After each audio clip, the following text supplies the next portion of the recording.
Good evening. M.M. Out There again, out here, everywhere. And once again, I have the Apostle Lynroy Scantlebury, who contested the last two general elections.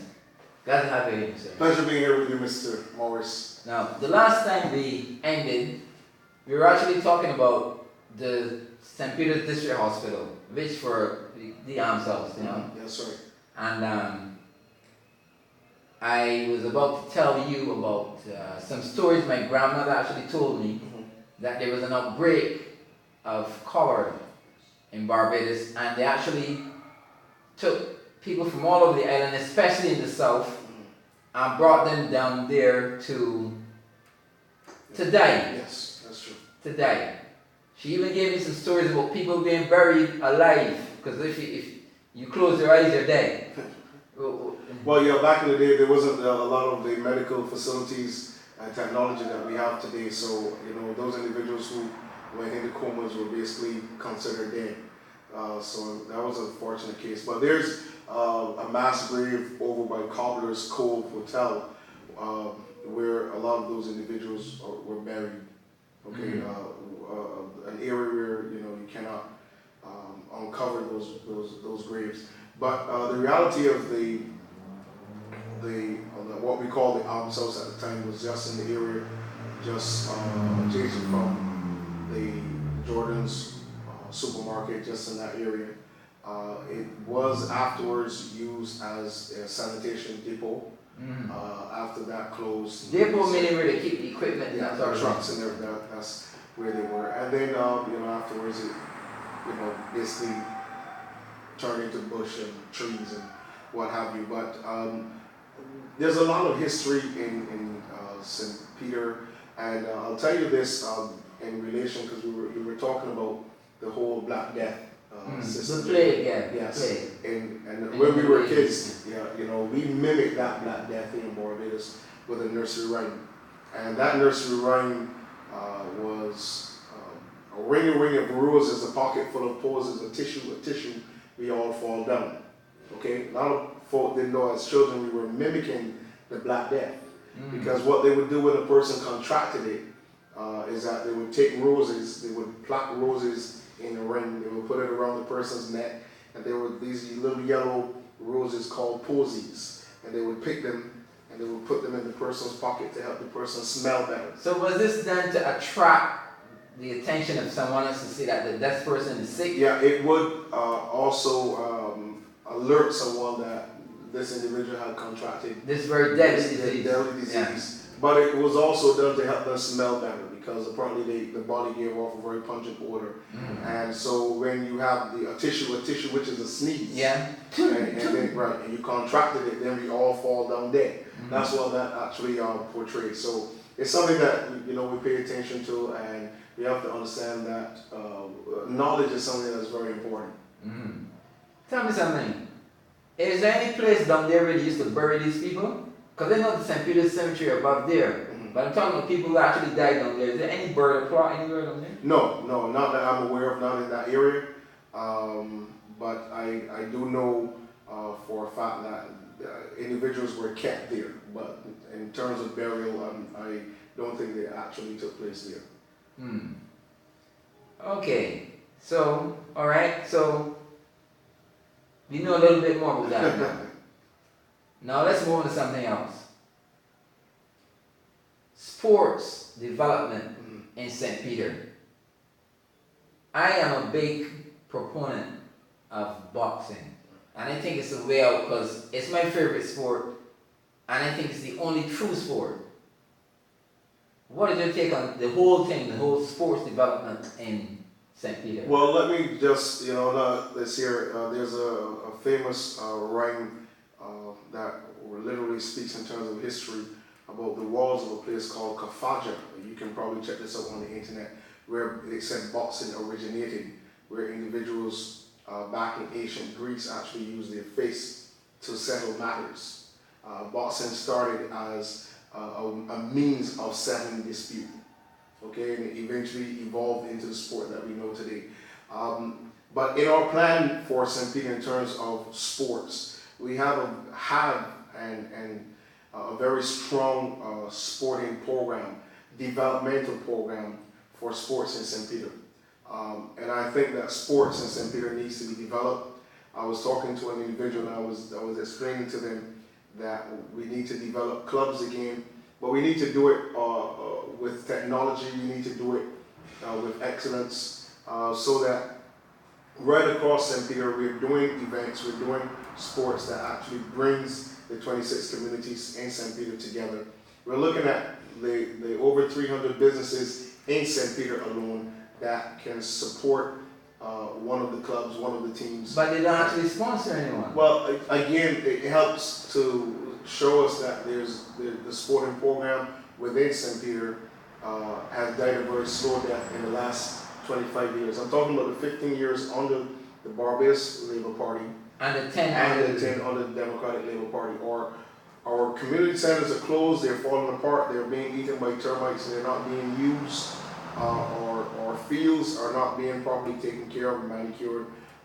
So a lot of the cricket, a lot of the football, a lot of the netball, a lot of the basketball, a lot of the hockey, all of these sports that our kids can develop in, there's really no avenue for exposure, and for them to experience what it is. So I think we need a very strong sporting program, and then a very strong implementation plan in St. Peter. And that's what we have to offer here for our young people, especially in our election plan. Now, you grew up in Indian ground. Yes, sir. You used to have some racing up there. Yes. Could you enlighten the audience? Well, yeah. In that area, we had, especially for our independence celebration, we had a special race that would start from the Indian Ground Primary School, would go north to Hampton's Corner, then we would go down to Orange Hill Plantation, take the Y at the Sailor's Gully, come up the rock, back of Fort Hill, back through Roebuck, Sedgemoor, and back to the primary school. And that was the race that we would have every year. And it brought Fort Hill, it brought French Village, it brought Indian Ground, Roebuck, Sedgemoor. They're also Rumlin. Yes. Sedgemoor and St. Thomas is in it. Well, no, Sedgemoor is in St. Andrew, but it's on the border of St. Peter and St. Andrew. Okay. Yes. All right. And so we would have that race every year. It brought in a number of individuals from within the communities, and sometimes individuals from outside.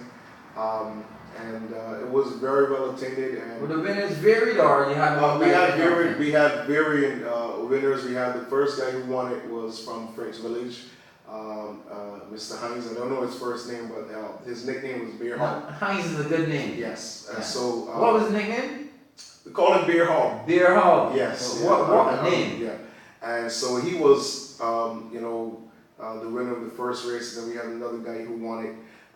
But it also started to attract individuals from outside. But it was branded as a community event, and it did much for the community. No, you mentioned community. What we call community centers, most of them are I'm talking about St. Peter, are in deplorable conditions. Mm-hmm. And even today, they're not being used for what they're actually supposed to be used for. That's true. What's your take on that? I think that's unfortunate to have in St. Peter the parish that had the Prime Minister of the country. I think it's unfortunate that this type of activity ended up being the case. I was talking to one individual that said, you can't blame the Prime Minister, because if he produced money for events to be done or to take care of certain things and the people don't, then you can't blame him. Well, but the reality is, doesn't he have an aide who's supposed to check on these things? That's what I'm saying. The reality is that these are things that must be checked on, because the community centers are very important to the community. Okay, so we were talking in St. Peter, road tennis. We're talking dominoes. We're talking, draft. I mean, we're talking. The guys from St. Peter were some of the best draft domino players in the entire country. But even now, you see, because I read the newspaper every day, and I read everything. And I still see there's a thing called French Village and the dominoes that they're still making. They were very You know, French Village always very, very strong in their domino playing. You know, there was someone that was very strong in. You know, we would leave in our area to go into these areas to challenge individuals. You know, and it brought a level of community spirit so that we knew who our strong players were. And this is something that we've lost in St. Peter. We've lost the community spirit. We've lost the interconnectivity that would actually bring us closer together as a parish instead of fragmenting us. But at the point I was making just now, the existing community centers are more like a health hazard than anything else. Yeah. Well, again, as I said, I saw that one. Is that the one? Is Black Best? That the one Black there? Best, yeah. That looks like it's a fire hazard. It's a horrible state, you know, with fears. And right across St. Peter, you know, I think.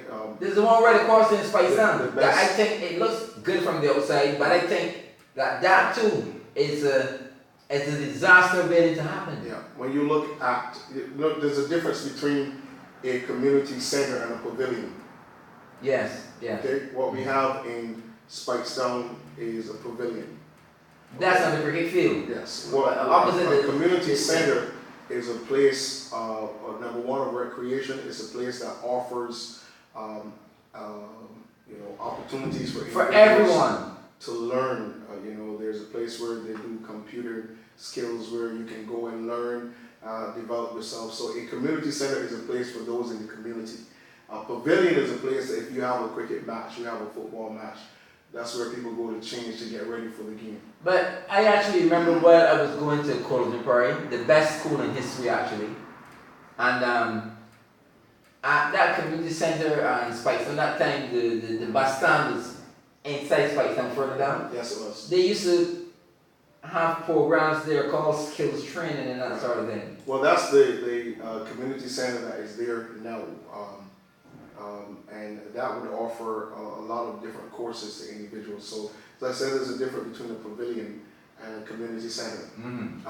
But right across St. Peter, there's no real skills being offered to anyone to help better their lives, which is very unfortunate because in today's world, you need a skill. Yeah, you do. You do need a skill in today's world. And the way things are going right now, you know, if you're looking at it from the outside, you don't see much hope for the youngsters, as far as I'm concerned. And only today, I did a commentary on the, you can check it out on my YouTube blog, about an incident that happened in a primary school quarterfinal. Yes. Did you see it? Yes, I did. Right? And I thought that the journalists and all of them, they swept it under the carpet, but M.M Out There exposed them and told you the true story of what actually happened. And until they correct this thing, they're going to end up in some serious, serious trouble.